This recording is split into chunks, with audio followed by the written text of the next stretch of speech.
Alright, let's represent the following using interval notation. So for part A, we have x is greater than -2 and less than or equal to 5. So I'm going to write this as, x belongs to, if it's greater than -2, is not inclusive of -2, use the round brackets, -2, lower limit. And in this case, the upper limit, x is less than or equal to 5. So I'm going to use the square bracket because it is inclusive of 5. Okay, so that is an interval notation. Now let's take a look at part B. Right, so when we want to represent the following using interval notation. Think this portion here, they're basically referring to this interval here. Okay, so if they're referring to this interval here, what we want to do here is we want to look at all of the values that's greater than -3 but less than or equal to 3. So x belongs to greater than -3, which does not include -3, so we use the round bracket, comma, less than or equal to 3. And we're going to use the square bracket for less than or equal to. Okay. Part C here, we have two intervals that we're looking at. We're looking at -infinity to -4, as well as everything greater than 1. Right? You can see that it's inclusive of -4, but it's not inclusive of 1. So for one of my intervals, we have x belongs to, now for -infinity, you cannot include -infinity within an interval because it's not an actual finite number, right? Infinity is a continuum. Negative and positive infinity represent two ends of that continuum. So x belongs to -infinity, lower bracket, we're going to use the round brackets, comma, and because it's inclusive of -4, we're going to use the square bracket. Now the other interval that x belongs to here is basically x is greater than 1, right? So because x is greater than 1, it's not inclusive of 1. So 1, we use the round brackets, and this is going to go all the way to positive infinity. And once again, positive infinity is a continuum, so we're not going to address it with the square bracket. Now because x will belong in both of these intervals, we want to say it can exist in the interval between -infinity and -4, as well as 1 and positive infinity. So we use this union symbol, so this means union, or just it's a really fancy way of saying or. Okay. Let's take a look at part D here. X is greater or equal to -5 but less than 7. If we want to draw this out, and we want to represent this in interval notation, x belongs to -5. Okay, we're using the square bracket because it's inclusive of -5 and less than 7. Okay, so if we did draw this out, I'm not going to draw this to scale, but in this case, this point here would be -5, and this would be 7. Right, this would be positive infinity. You can see that I'm basically addressing all of this. Okay, so it's everything within this interval, and basically it's not inclusive of 7. Let's take a look at part E. So here we have x is less than -2, which is not inclusive of -2, but x is greater or equal to 4, right? So let's write x is less than -2 first, right? So we're doing -infinity all the way to -2. We're using round brackets. But then we're going to do union, or x is greater or equal to 4. Now, because it's greater or equal to, it's inclusive of 4, we're going to use the square bracket. And then we're going to follow this off with the positive infinity with the round bracket. Okay, and those are our, that's how we use interval notation, using the function method.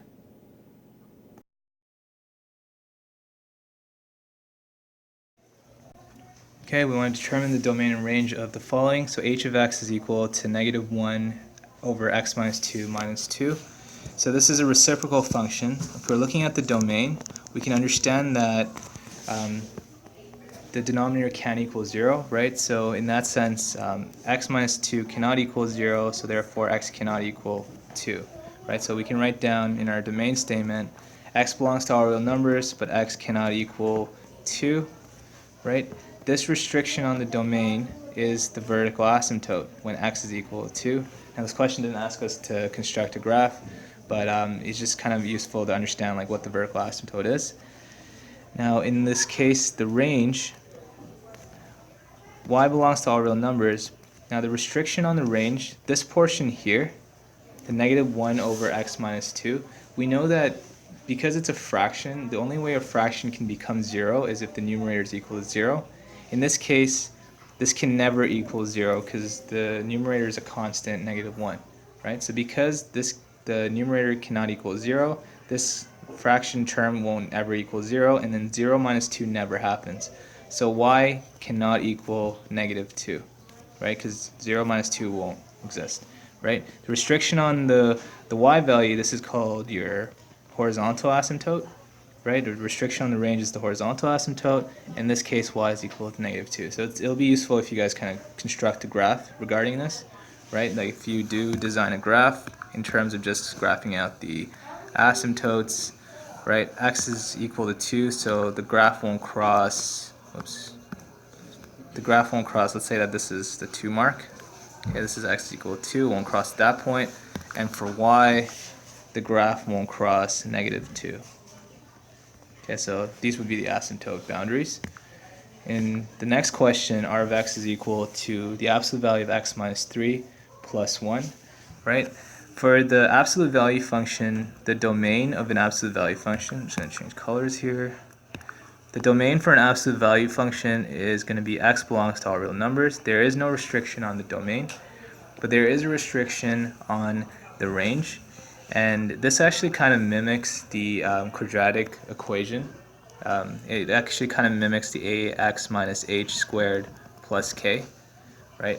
For absolute value functions, you can actually think about it as ax minus h plus k, and h and k are your vertexes.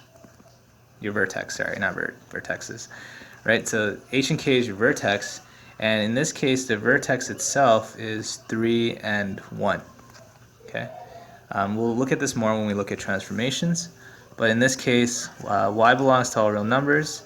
Because the a value here is 1, right? It's going to be upwards, right? So it's going to be an upwards v shape. So we're going to say y is greater or equal to 1, okay?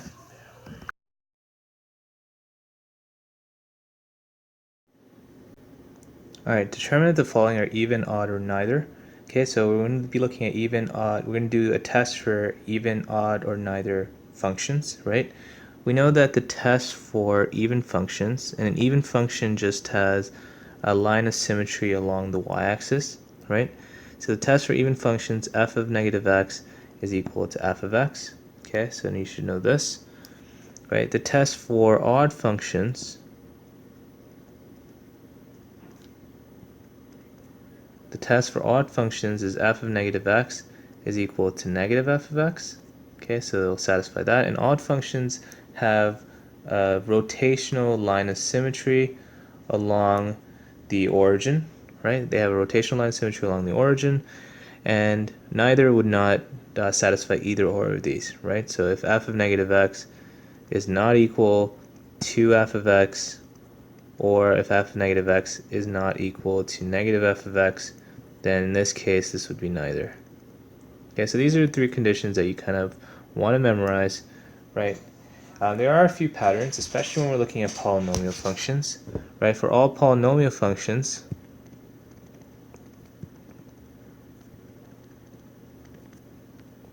all even functions are even degree functions.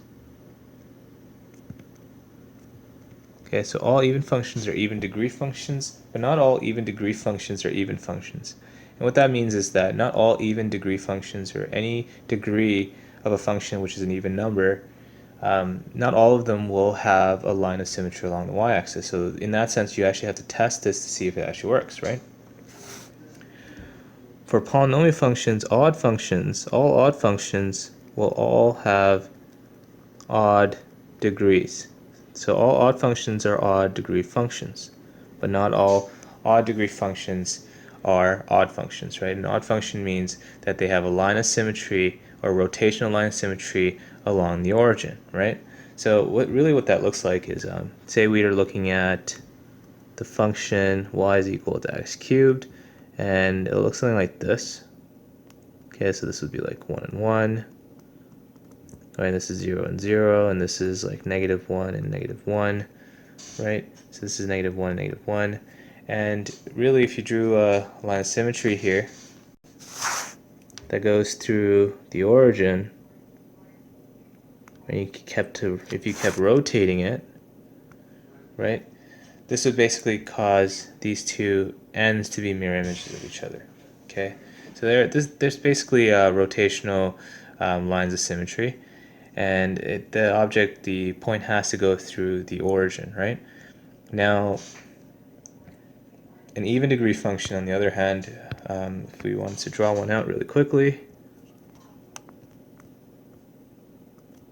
right? So I'm just gonna draw out a quadratic function really quickly, just drawing a scale, not drawing it to scale, sorry. Right, so let's say this is a quadratic function. It's y is equal to x squared, right? We can notice here that there is a line of symmetry that goes along the y-axis, okay? So in this case, f of negative x is equal to f of x. And in this case, switch colors here, f of negative x is equal to negative f of x. Okay, so that's basically what they are as a function. So let's do the test for each of these, right? So let's start with part A. I'll use a different color to just kind of separate all this. So let's take a look at part A. So we look at part A, we can see that this is an even degree function. It's a polynomial function. So if it's an even degree polynomial function, let's test to see if it's an even function. Right, so I'm going to do f of negative x. In this case, you get negative x squared minus 4, which is x squared minus 4. And this actually looks like its original function, f of x. So therefore, f of negative x is equal to f of x, and this is an even function. Okay, so that is part A. It's pretty straightforward. Part B, we can notice here that f of x is equal to 2x cubed plus x. So I'm going to do, because we know that the degree here is a 3, this is an odd degree function, and all odd functions are odd degree functions. Let's test to see if it's an odd degree function. So I'm going to first test f of negative x. If I test f of negative x, you get 2 times negative x cubed plus negative x, which is basically negative 2x cubed minus x, right? And then what I want to test to see is if negative f of x gives me the same result. So if I do negative f of x, I get negative 2x cubed plus x, and then if I expand this out, you get negative 2x cubed minus x. Okay, you can notice here that it's the same thing. So then you can say, therefore, f of negative x is equal to negative f of x, and this, in fact, is an odd function. So this is, in fact, an odd function. Okay, now I'm going to do part C. I'm just going to make some room here. I'm just going to erase this. But hopefully you guys can conceptualize what an odd and even function is now in terms of their graph, because really what it just refers to is a line of symmetry, right? So if we're taking a look at part C, this is not a polynomial function, right?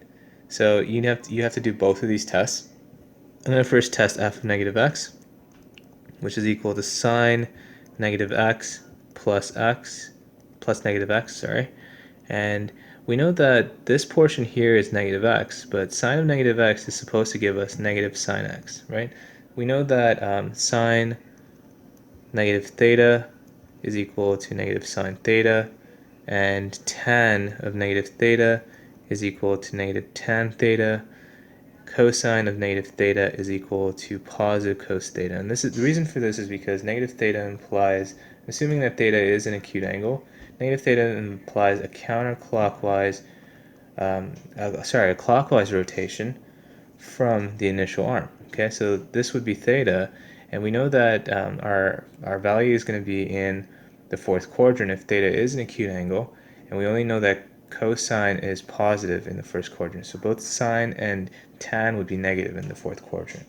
Okay, so we get negative sine x minus x, and I also want to test negative f of x, which is basically negative sine x plus x. I'm going to expand this guy out, and you get negative sine x minus x. So you can actually see that both of these are the same, so therefore f of negative x is equal to negative f of x, and this guy is in fact an odd function. Okay, so that kind of worked in this scenario.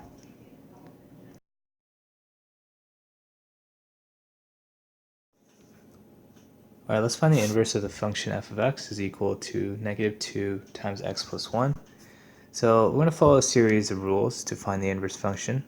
Alright, this is a relatively straightforward example, but nevertheless we can use these rules to tackle much more difficult questions. Alright, so if we were trying to look at this, the first rule is basically we want to let f of x equal y. So you want to replace f of x as y. So y, I'm going to rewrite this equation as y is equal to negative 2x plus 1. Okay. And in the second step, what you want to do is you want to isolate for x. If you want to isolate x, you want to get x by itself. So if we want to get x by itself, what I'm going to do here is I'm going to divide by negative 2 to the right side. Now if I divide by negative 2 to the right side, whatever I do to one side, I'm going to do to the other side. So I'm going to divide the left side by negative 2. So you get x plus 1 is equal to negative y over 2. Right? And then what I want to do here is I'm going to move the 1 to the other side because you want to isolate for x. X is equal to negative y over 2 minus 1. Okay? At this point, what you want to do is you want to swap x into f inverse of x and y as x, right? Because we stated that the inverse function, if a function f has the points x and y, right, f inverse of f inverse is going to look like y and x. The x and y values swap, right? Here's an example. Like if you have the points 1 and 2 in the function f, then the inverse function, you're going to have the points 2 and 1. So you just swap the x and y. So we swap x as f inverse of x, and we swap y as x, right? So in this case, we get f inverse of x. We swap x into f inverse of x is equal to, we swap y as x, negative x over 2 minus 1. So this is your inverse function, okay? And it's nice to understand how the two functions will relate. Right, these are both, in this case, linear functions because you can rewrite this guy as negative 1/2 x minus y, and it does fit this template of mx plus b. Y is equal to mx plus b. Okay, so, but in other cases, you know, the inverse function can be a completely different function from the original function.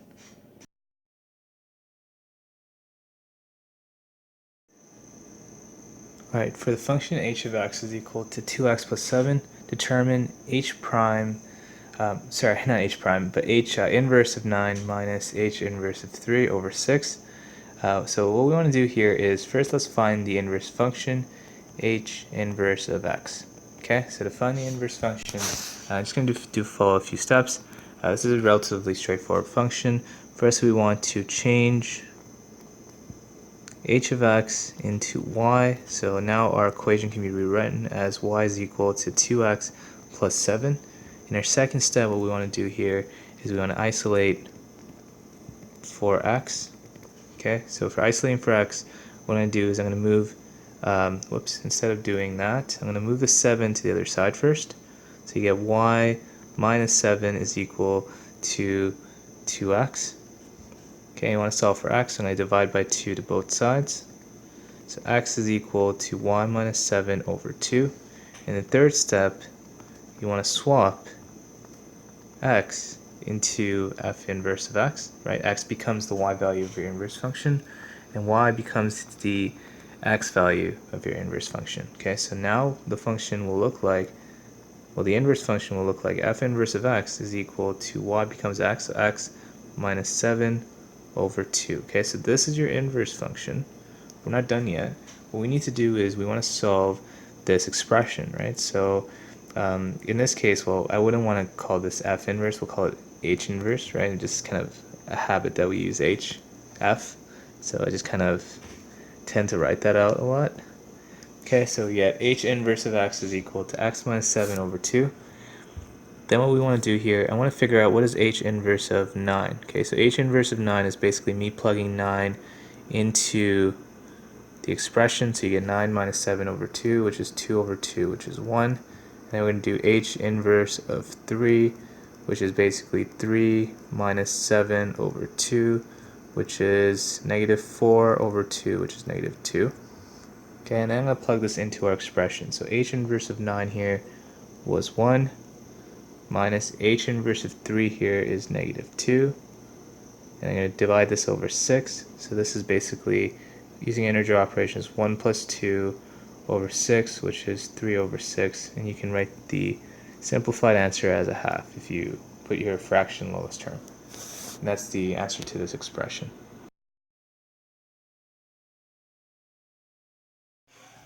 Okay, determine f inverse of each equation. F of x is equal to 2 over x minus 4 plus 3. So the first step we want to do here is let f of x equal y. So we're going to rewrite this equation as y is equal to 2 over x minus 4 plus 3. And then what you want to do here is you want to, for second step, isolate for x. So if you're isolating for x, what I'm going to do is I'm going to move the 3 to the other side. And if you move the 3 to the other side, you get y minus 3 is equal to 2 over x minus 4. And then at this point, what you want to do here is, because you want to isolate for x, you could do this one of two ways. I'm going to do the reciprocal, because I want to keep x on the numerator. So when I take the reciprocal of this function, I'm going to do the same thing for this. So when you do the reciprocal, you just flip the numerator and denominator. So you get x minus 4 over 2 is equal to 1 over y minus 3. And this is x minus 4 divided by 2. So what I want to do here is I'm going to multiply 2 to this side to cancel out the 2. Whatever I do to one side of the equation, I'm going to repeat that to the other side. So you get x minus 4 is equal to 2 over y minus 3. Okay? And at this point, you can now just freely isolate x by moving the 4 to the other side. So x is equal to 2 over y minus 3 plus 4. I'm just going to move this guy here. I'm just going to rewrite that here. 2 over y minus 3 plus 4. And the third step here is you want to swap x into f inverse of x. And you want to swap y as x. So you basically get f inverse of x is equal to 2 over x minus 3 plus 4. And that's your inverse function. Okay.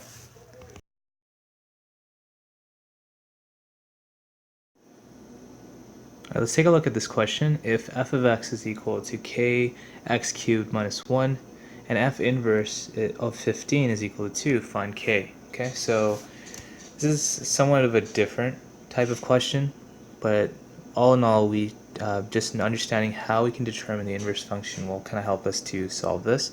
So what I want to do is I want to find the inverse function of f of x first of all. Okay, so to do that, I'm going to let f of x equal y. So now y is equal to kx cubed minus 1.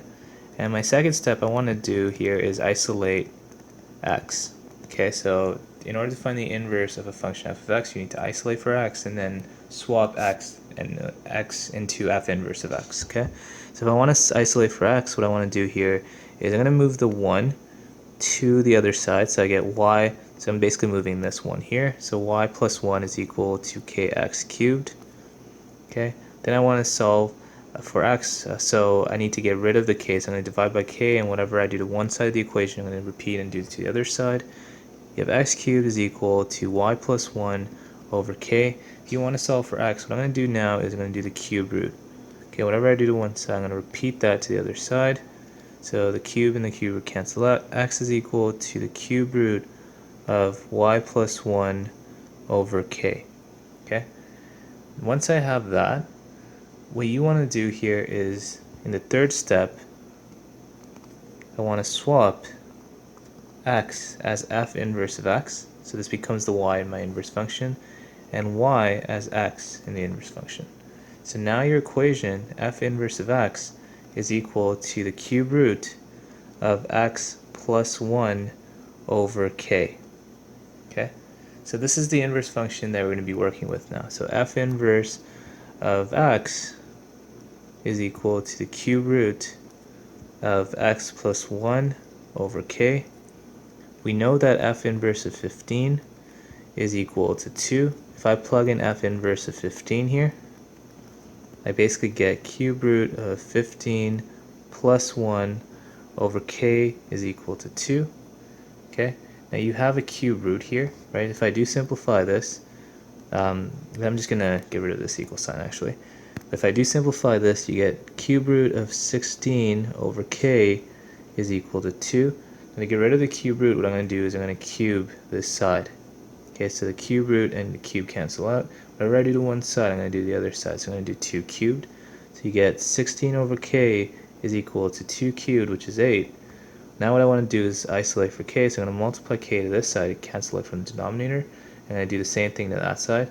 So 8k here is equal to 16. If you want to solve for k, I'm going to divide this by 8, and I'm going to do the same thing to this side, and k here is equal to 2. So that's how you can solve for k in this function.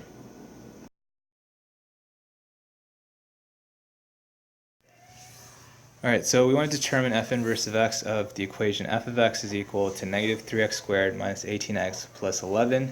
In this case, it's not factorable, and you can see this if you write down, if you look at your trinomial as ax squared plus bx plus c, a here is negative 3, b here is negative 18, c here is 11, ac here is negative 33. Two numbers that multiply negative 33 that add up to negative 18, you can't really find those. So what you want to do is, let's do partial factoring. Let's do partial factoring. So partial factoring, also known as completing the square. Completing the square. If you want to complete the square, you need a to equal 1, and you want to add 1/2 b squared. So to do that, what I want to do is I'm going to factor out the negative 3 so I can make a equal 1. And I have x squared plus 6x, and leave the positive 11 on the other side. Okay, so in this case, I'm just going to complete the square on the inside here. So in this case, we can notice that a here is 1, b here is 6, 1/2 b term here is 3, and 1/2 b squared is 9. Okay, so my rule here is, as long as a is equal to 1, I can add 1/2 b squared. I can add the 1/2 b squared term, which is 9. So in this case, I get negative 3 x squared plus 6x plus 9. But I can't just add 9 to an equation. I want to subtract that to offset it. Minus 9 plus 11. These three form a perfect square trinomial. If we have a perfect square trinomial, we can factor it as x plus 1/2 b squared. So that's why I wrote down the 1/2 b term here. So in this case, you can write all of this out here as x plus 3 squared minus 9 plus 11. So that's your f of x function. And then what you want to do is, I'm going to expand this guy out. And you get negative 3 times x plus 3 squared plus 27 plus 11. So if I combine this together, this is negative 3 times x plus 3 squared plus 38. Now this is your function. You still have to find the inverse function, right? So it takes a little bit of time. I'm just going to change colors so you can keep track of this. If I want to find my inverse function, the first thing I'm going to do is I'm going to write this as y is equal to negative 3 x plus 3 squared plus 38. Then what I want to do is I want to isolate for x. So if I'm isolating for x, I'm going to move the 38 to the other side. So you get y minus 38 is equal to negative 3 times x plus 3 squared. Then I'm going to divide by negative 3 to both sides. So this and this cancel out. So you get x plus 3 squared is equal to y minus 38 over negative 3.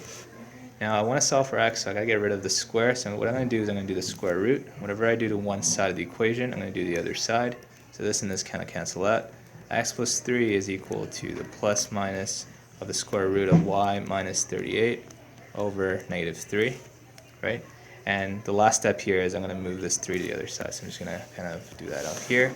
So you get x is equal to the square root plus minus of y minus 38 over negative 3 minus 3. And the last step here is swap x as f inverse of x. So f inverse of x is equal to, and swap y as x. So plus minus x minus 38 over negative 3 minus 3. And this guy here becomes your answer. Okay, so, whoops, kind of messy there, but.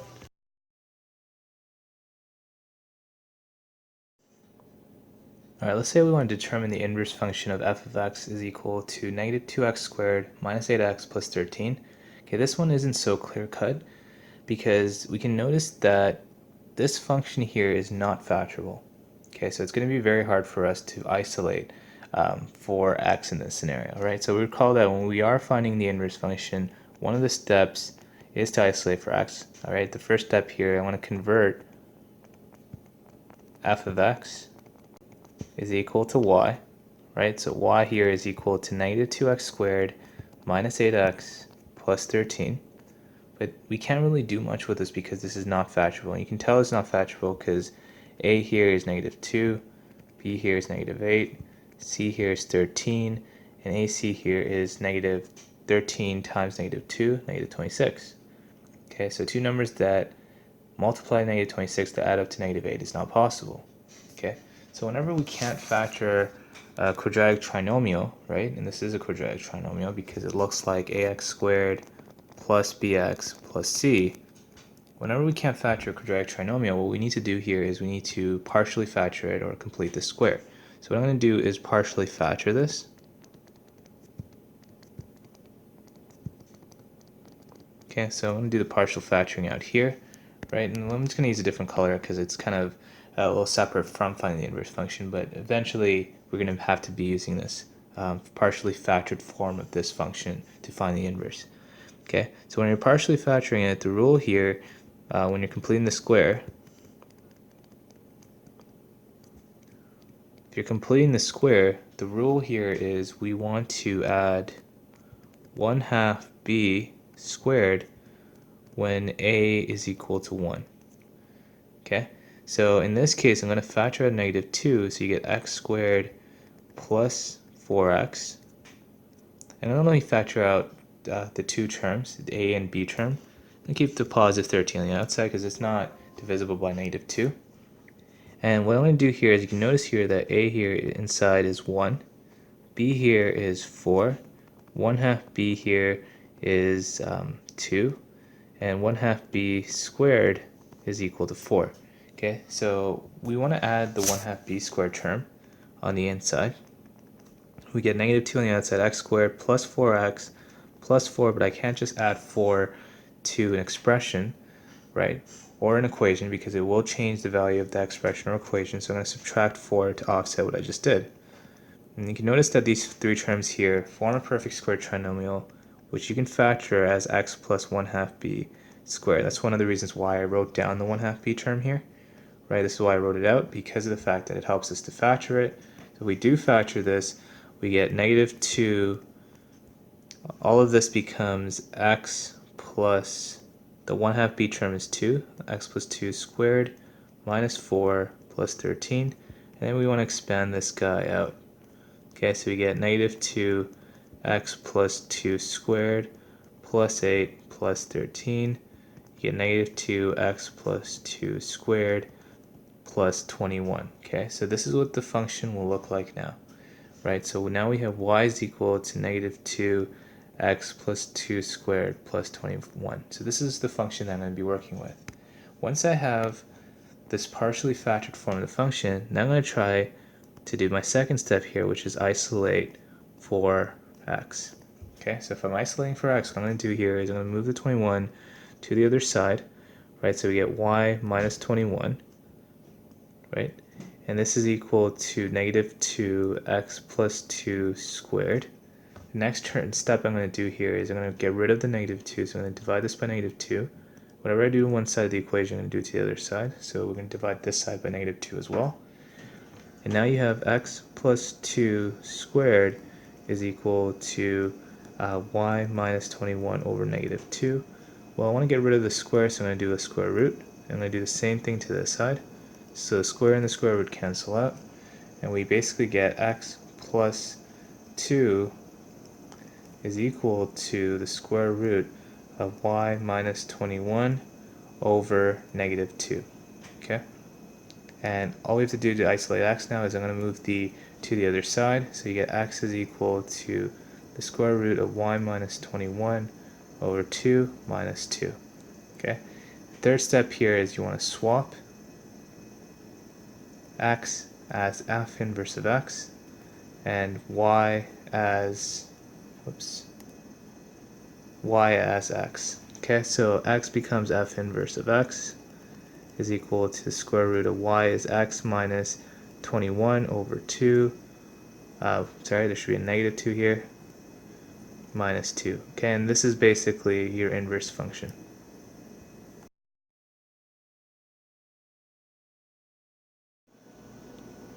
Alright, let's take a look at transformations. So I'm just going to kind of summarize how to perform transformations, the different types of transformations, how to change one graph to the other, as well as this notion of mapping notation, which is really useful in looking at transformations. Right?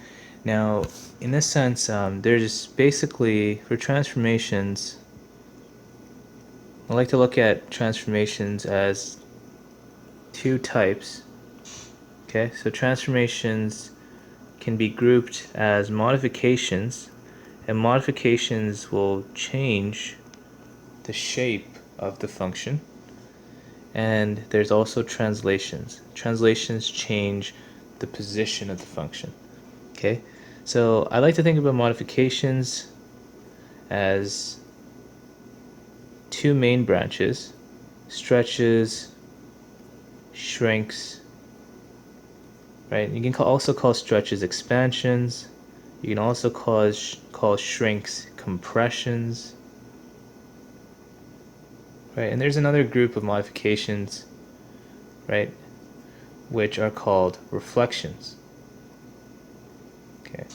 And all of these transformations will have to do with x or y values, right? So we can have stretches or expansions on the vertical, which is the y values, or the horizontal, which is the x values. Right? It's the same idea with shrinks and compressions. We can have vertical shrinks, right? Or we can have horizontal shrinks or compressions. Okay, and translations, we can also affect them on the vertical and the horizontal. Now for reflections, right, a vertical reflection, I'm going to just kind of show you guys really quickly what a vertical reflection is. Right, so like if this a vertical reflection, if you have a graph, and let's call this guy f of x, a vertical reflection is a reflection over the x-axis or in the x-axis, and you're going to basically have a graph that looks like this. This is negative f of x. Okay, so you can notice here that we have the same x values, but we have opposing y values. Okay, so like if we're looking at this value, this is x and this is y, right, this is going to be x and negative y.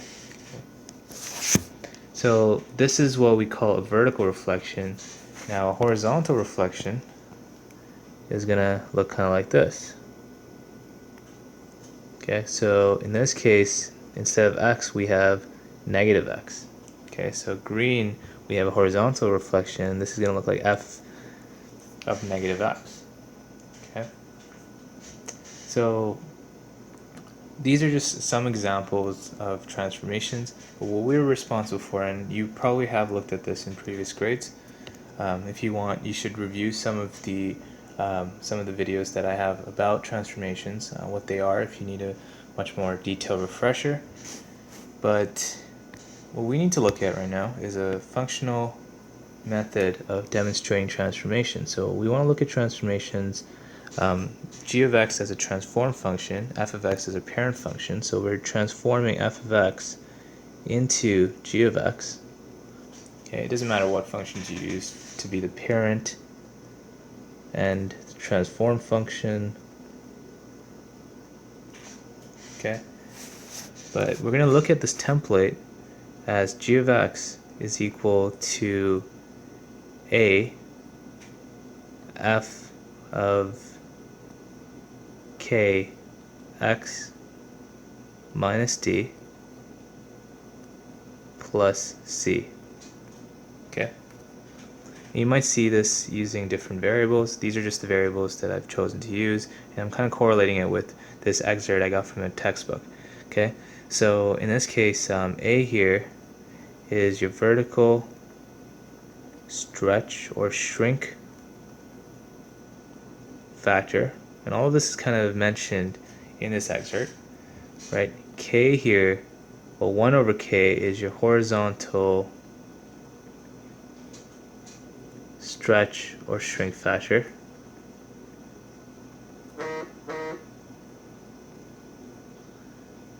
D here is for the horizontal shift.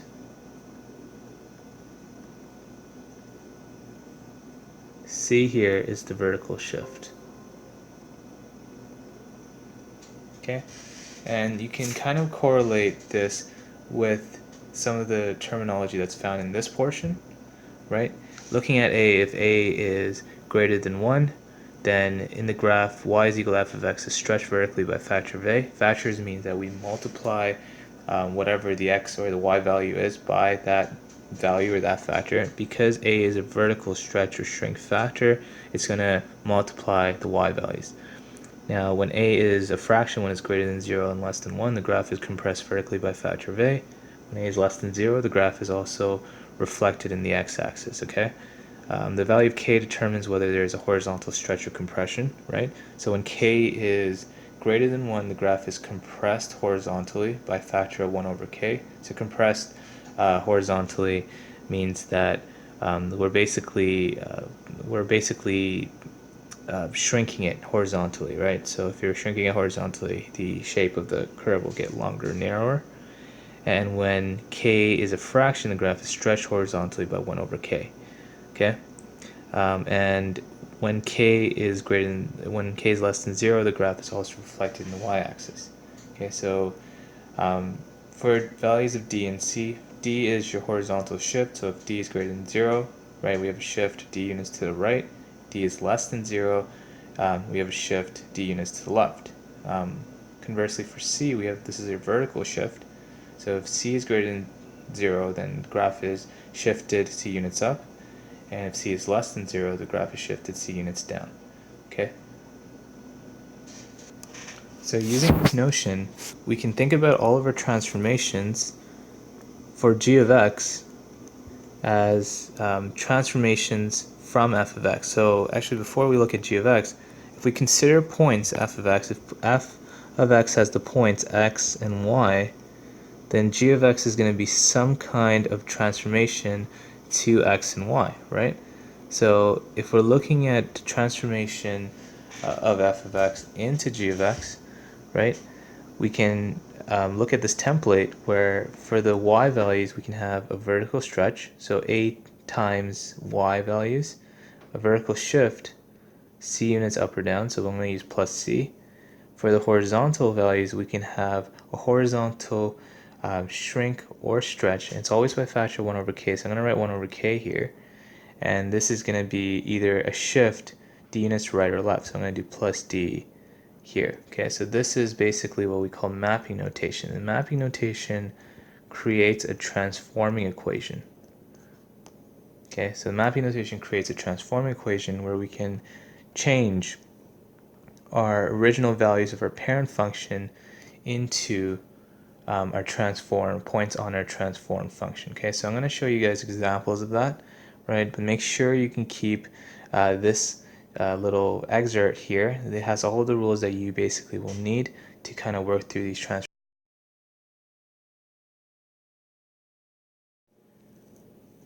Alright, let's describe the transformations that must be applied to y is equal to x squared to obtain the function f of x is equal to negative x plus 3 squared minus 5. Okay, so we want to start with our function y is equal to x squared. This is a parent function, and it's a quadratic function, right? And we want to look at its transform function. Y is equal to a, b. Whoops, let's use k here. K x minus d squared plus c. Okay, so this time we're just looking at the function. And we're basically going from x squared into this guy, okay? So by looking at that, you can notice here that f of x is equal to negative x plus 3 squared minus 5. A here is equal to negative 1, okay?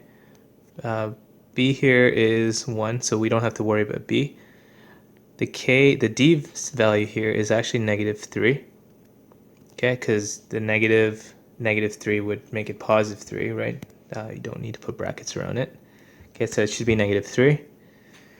And the c value, the vertical shift here, is going to be negative 5. Okay, so we're going to look at all of our transformations. So the first transformation, you can see if a is less than 0, we have a vertical reflection. And a vertical reflection is basically a reflection in the x-axis or over the x-axis. Okay, and in this case, what we mean by vertical reflection is y is equal to negative x squared. Okay, so what does that have to do with the function? So how does that affect the function, right? Now we have this question that's telling us to graph the function. Instead of graphing the function, guys, what I'm gonna do here is I'm going to show you this using a table of values, because when you graph multiple transformations, it makes it really messy. I'm gonna start with x and y is equal to x squared. I'm going to take these points, so negative 2, negative 1, 0, 1, and 2, and these are the equivalent y values. Okay, in a vertical reflection, what's going to happen here is that all of the y values will become negatives. Your x values won't change. So vertical transformations will not change the x values, right? So in this case, I'm going to copy down my x values from the previous transformation, from my previous parent function, and now we're going to have basically negative y, or basically y is equal to negative x squared. Okay, so you're going to see negative 4, negative 1, right, 0, negative 1, and negative 4. Okay, so that's what happens to our points when we apply this transformation. Now, in our second scenario, okay, we have a shift. Okay, so we have a horizontal shift 3 units left. Okay, so if we have a horizontal shift 3 units left, look what happens to our point. So because it's a horizontal shift, we're only going to be affecting our x values and not our y values. So I'm going to copy down the y values from the previous step. You can notice here that the function now will look like this. Y is equal to negative x plus 3 squared. Okay, and what we're going to do here is we're going to subtract 3 to all of our x values. So we're going to get negative 2 minus 3, which is negative 5, negative 1 minus 3, which is negative 4, 0 minus 3, which is negative 3, 1 minus 3 is negative 2, and 2 minus 3 is negative 1. Okay, so these are our points. In the last case, we have a third transformation. We have a vertical shift 5 units down. Okay, so if we have a vertical shift 5 units down, what that's going to do to our function, now we're going to have y is equal to negative x plus 3 squared minus 5. And if you address the points here, whoops, let me just make some space here. Okay, so if we address the points, right, because we have a vertical shift, you can copy down your x values. It should basically be the same x values as the previous transformation, so negative 2, negative 1. For our y values, what I'm going to do here is I'm going to subtract 5 from each of these y values. So negative 4 minus 5 is negative 9, negative 1 minus 5 is negative 6, 0 minus 5 is negative 5, negative 1 minus 5 is negative 6, and negative 4 minus 5 is negative 9. Okay, so this is what your final points will look like. Okay, so we can actually graph all of these points and create our graphs for each transformation. I just thought we would look at it using a table of values because it's a lot more organized and more effective in observing what happens to these transform points.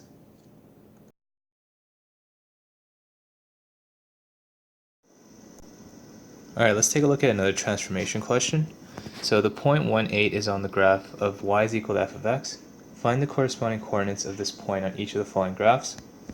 In the graph that we're given here, y is equal to 0.5 f of 0.5 x plus 3 plus 3. Okay. So in this case, what we want to do first is identify all the transformations, and let's do that in words. And then in the next case, we need to use all of those transformations and create a transformation equation, right, or transforming equation. And this whole process here is mapping notation, right? So let's look at a template of the transform function. Y is equal to a f of k x minus d plus c. We know that a is the vertical modification factor, 1 over k is the horizontal modification factor, d is the horizontal shift, c is the vertical shift, a here is 0.5 or 1/2, k here is 0.5, so 1 over k, which is 1/2, so 1 over k is 2.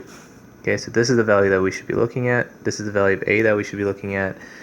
D here is -3 and C here is +3. Okay, so the first transformation in words is that there is a vertical compression by a factor of 1/2. So there's a vertical compression by a factor of 1/2, or you can write this as 1/2 f of x.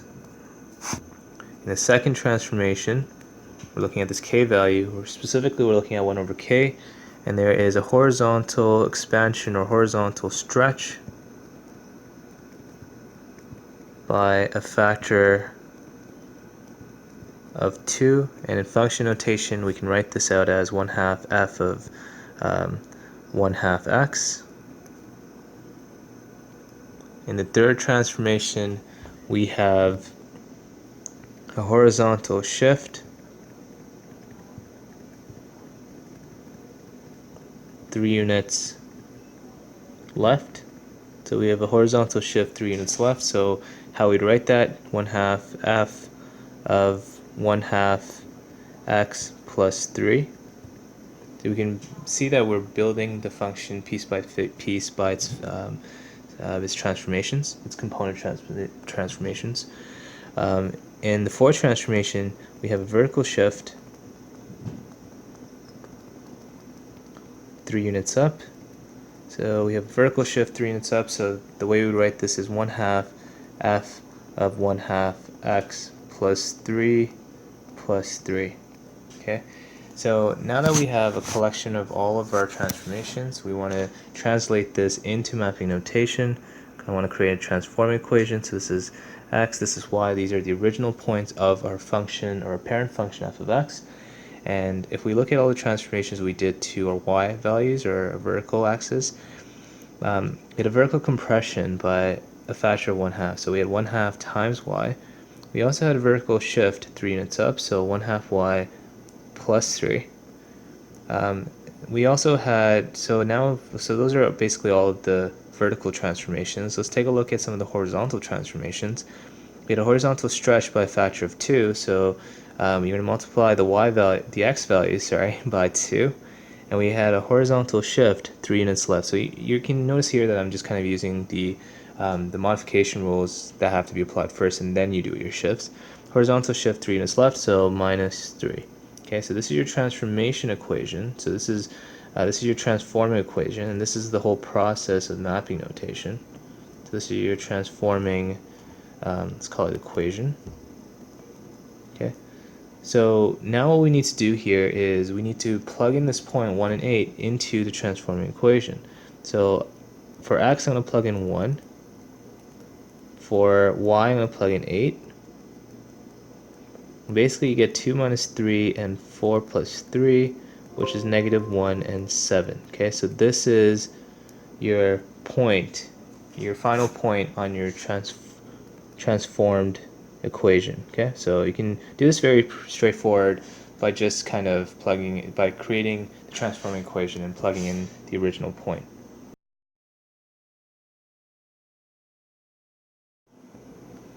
Alright, the point 3, 6 is on the graph of y is equal to 2f x plus 1 minus 4.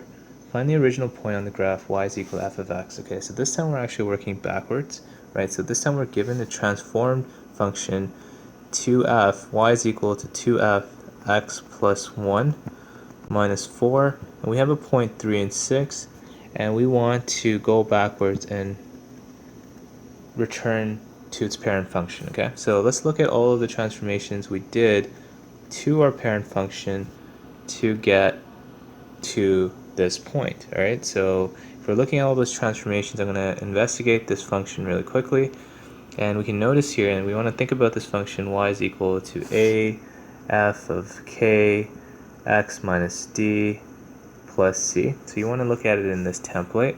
So if we are looking at it in this template, you can notice that a here is equal to 2, so this implies there's a vertical stretch. D here is equal to -1, so this is a horizontal shift 1 unit to the right. And C here is -4, so it's a vertical shift 4 units down, right? So I'm just going to write down the transformations in words. So there's a vertical stretch by a factor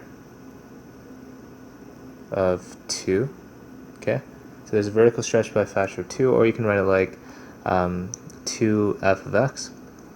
Second transformation, there is a horizontal shift 1 unit left, or you can write this as 2f of x plus 1. And the third transformation, we have a vertical shift 4 units down. Okay, so that looks like 2f of x plus 1 minus 4. Okay, and in this case, if we do create a transform equation, so let's do it over here. If we do create a transform equation, I'm going to look at all the transformations I did to my original function on x and y to get to my transform function. So you have a vertical stretch by a factor of 2, so I multiplied all my y values by 2. There's a horizontal shift 1 unit left, so I subtracted 1 to my x values, and there is a vertical shift 4 units down, so I subtracted 4 to my y values. Now that I have this, we know that we have a point 3 and 6, so this point should be equal to 3 and 6, so x minus 1 is equal to 3, and 2y minus 4 is equal to 6, and you can solve for each of them. So x minus 1 is equal to 3, so x is equal to, I'm going to move the -1 to the other side, 3 plus 1, x is equal to 4. Okay, and if I'm solving for y, 2y is equal to, I'm going to move the 4 to the other side, 6 plus 4, 2y is equal to 10. If I divide this by 2 and this by 2, y is equal to 5. Okay, so therefore the original point is going to be 4 and 5 on the function f of x.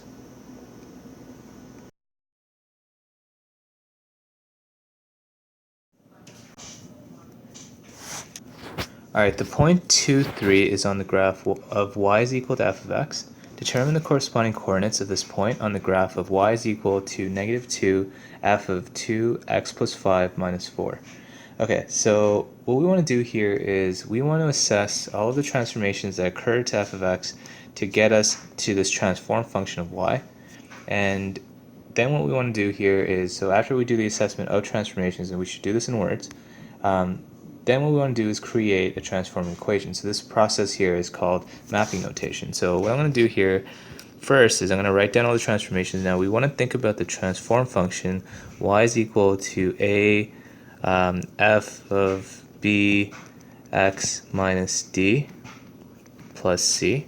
Okay, now we need to consider the a, the b values, instead of using b I can use k, but it doesn't really matter what the template, whatever variables you use, right? So different schools will teach different variables, right? A is your vertical modification factor, 1 over k is your horizontal modification factor, right? And d is your horizontal shift, and c is your vertical shift. Okay, so a here is equal to -2. K here is equal to 2, so 1 over k here is equal to 1/2. D here is equal to -5, and C here is equal to -4. So having said that, the first transformation I'm going to look at, and you always want to do your vertical and horizontal modifications, which includes reflections first, and then you want to do your shifts. All right, so the first transformation here is a vertical reflection. Okay, so vertical reflection or reflection over the x-axis. Okay, so it's a reflection over the x-axis. And in the second case, so after we looked at the negative, right? Oh, and this vertical reflection should look like, and if you're looking at this as a function standpoint, it's negative f of x. In the second case, we have this 2 value here, and this implies, because the a value is greater than 1, this implies we have a vertical stretch, right, by a factor of 2, right? So we have a vertical stretch by a factor of 2, and this is equal to negative 2 f of x, okay? So that's just in function notation. So we're slowly building, we're slowly piecing together this transform function from our general function. Now the third transformation, okay, so in our third transformation, this should be a 3. In our third transformation, we have this k value, and we know that the k value is 1 over k, so this implies that we have a horizontal compression by a factor of 1/2. So we have a horizontal compression by a factor of 1/2, right? And what this looks like in function notation is negative 2 f of 2x, right? So in function notation, we're just kind of building the function together, but in that case, the transformation is still a compression of 1/2, right? So it might look different in function notation in comparison to the actual transformation. In the fourth scenario, we have this d value, and we have a horizontal shift 5 units left. Okay, so this horizontal shift 5 units left, this implies that the reason we have a horizontal shift 5 units left, I think most of the times you guys would have learned this as they take the opposite sign on the inside of the bracket. This is mainly because of the fact that the format is actually x minus d. So if d is equal to negative 5, then x minus d is x minus negative 5, which is x plus 5. So that's why the sign actually looks inverted. So that's the horizontal shift 5 units left. And the last transformation we have is the vertical shift 4 units down, right? And what this looks like, oh, forgot to write the previous transformation, but the horizontal shift 5 units left is 2 f of 2x plus 5. Okay, in this case we're doing horizontal shift 4 units down, which is negative 2 f of 2x plus 5 minus 4. Okay, so those are all of our transformations. Now what we want to do is we want to create a transforming equation. So a transforming equation, which is this really the process of mapping notation. A transforming equation is basically what kind of transformations do we apply to x and y of the original function to get to our transform function. So what I'm going to look at first is the horizontal transformations. So I have a horizontal compression by a factor of 1/2, so I multiplied my x values by a half. There's a horizontal shift 5 units left, so I subtracted 5 to the x values. There's a vertical, so now after I've looked at my horizontal, then I look at my vertical transformations. So on the vertical axis, or on the y values, I had vertical reflection, so that's negative y. Vertical stretch by a factor of 2, so negative 2y. And a vertical shift 4 units down, so negative 2y minus 4. Okay, so this guy here is our transforming equation. What you want to do with your transforming equation is you want to take an original point on the parent function and you want to plug it in to find a point on its equivalent point on the transform function. So the way you're going to do this, I'm going to substitute the original point 2 and 3 into this transform function. So for the transformed x value, the new x value, you have 1/2 times 2 minus 5 and negative 2 times 3 minus 4, right? In this case, we basically got 1/2 times 2 is 1 minus 5, so this is negative 4, and negative 6 minus 4 is negative 10. Okay, so this is your equivalent point on your transform function.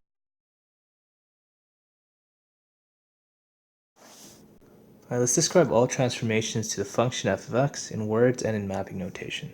Okay, so if we're looking at writing all the transformations in words, we will always have to be doing our vertical and horizontal modifications, which includes vertical stretches, shrinks, reflections, and horizontal stretches, shrinks, reflections, and then we'll do our translations, or horizontal and vertical translations. I like to think about it from left to right. Right, I would go this way. So the first transformation here, I can notice here that the a value, and you want to always think about the template as y is equal to a f of k x minus d plus c.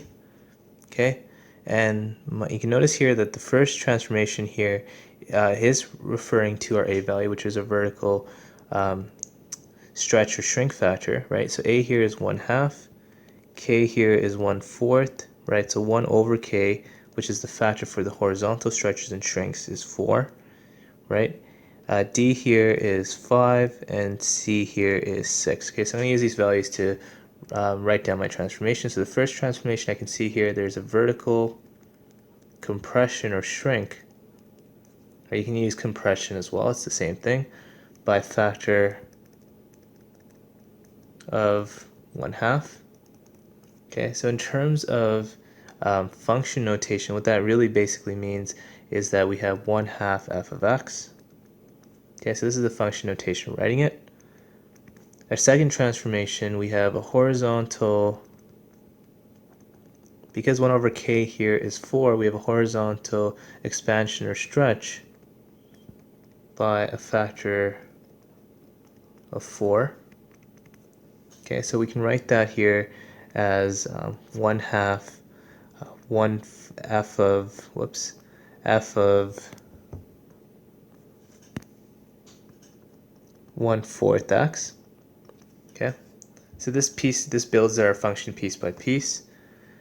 Our third transformation here is basically a horizontal shift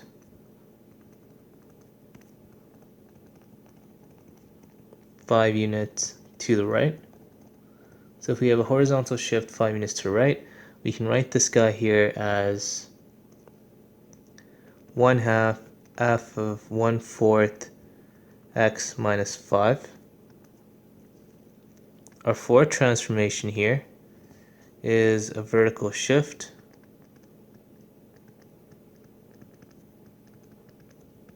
six units up. Okay, so if we have a vertical shift 6 units up, then basically we're going to have the equation 1/2 f of 1/4 x minus 5 plus 6. So this is basically what our transformed function looks like, right? So I can just show you guys what it means piece by piece. Now, using mapping notation, I want to look at all the transformations I did to x and y. So the transformations I did to x, I had a horizontal stretch by a factor of 4, so I multiplied all my x values by 4. I had a horizontal shift 5 units right, so I added 5 to my x values. For my y values, I had a vertical shrink by a factor of 1/2, so 1/2 y, and I have a vertical shift 6 units up, so I added 6 to y. Okay, so this is what our mapping notation will look like, right? This is what the transforming equation is, and we can use this to change our points x and y in our function f to our function g of x, which is a transform function.